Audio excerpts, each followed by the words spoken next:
Hello दोस्तों, तो आज हम अपने वीडियो में बता रहे हैं रेडियो वेवलेंथ की जो रेडियो वेव की जो फ्रीक्वेंसी होती है उसका रेंज क्या होता है। तो वो होता है बच्चों 10⁻6 से 10�9 हर्ट्ज़ में होता है। 10�6 से 10�9 हर्ट्ज़ में यहाँ पर उसका वेवलेंथ यहाँ पर ये वाला सही होता है। ठीक है। ये इसके बाद माइक्रोवेव के जो यहाँ पर फ्रीक्वेंसी रेंज हर्ट्ज़ में होती है। फ्रीक्वेंसी रेंज वो होती है माइक्रोवेव की 10�9 से 10⁻12। 10⁻9 से 10⁻, यहाँ पर 12,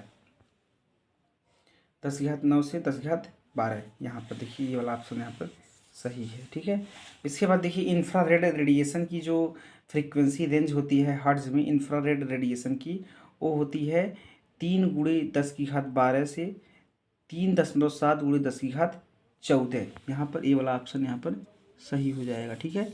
इसके बाद है विजिबल रेडिएशन की जो फ्रीक्वेंसी है रेंज है हर्ट्ज़ में। विजिबल विजिबल यहाँ पर की है वो होती है 3.7 × 10⁻14 से 7.9 × 10⁻14 विजिबल की।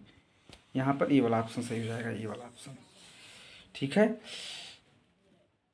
इसके बाद है यूवी रेडिएशन की जो वेवलेंथ नहीं, यूवी रेडिएशन की जो फ्रीक्वेंसी होती है, यूवी रेडिएशन की जो फ्रीक्वेंसी वो होती है 7.9 × 10⁻14 से 2 × 10⁻16। यहाँ पर ये वाला ऑप्शन यहाँ पर सही है, ये वाला ऑप्शन। इसके बाद एक्सरेज की जो फ्रीक्वेंसी होती है हर्ट्ज़ में, एक्सरेज की जो फ्रीक्वेंसी हर्ट्ज़ में होती है वो कितनी होती है? एक्सरेज की फ्रीक्वेंसी हर्ट्ज़ में वो होती है 2 × 10⁻16 से 3 × 10⁻17। 2 × 10⁻16 से 3 × 10⁻17। यहाँ पर ये वाला सही हो जाएगा। ठीक है। इसके बाद यहाँ पर है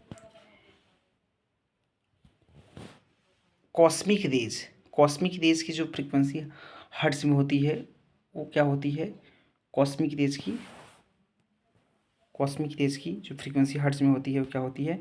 वो होती है 3 × 10⁻20 से इन्फिनाइट होती है। यहाँ पर ये वाला ऑप्शन सही है। ठीक है। और यहाँ पर गामा रेज की जो फ्रीक्वेंसी हर्ट्ज़ में कितनी होती है?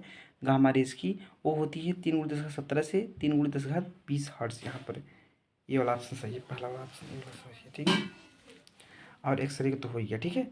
तो आपने यहाँ पर फ्रीक्वेंसी हर्ट्ज़ में देखा जो कि बहुत इंपॉर्टेंट एग्जाम की दृष्टि से लेके। ठीक है। ये रहा फ्रीक्वेंसी हर्ट्ज़ में, एग्जाम की दृष्टि से बहुत इंपॉर्टेंट है। ठीक है। फ्रीक्वेंसी हर्ट्ज़ में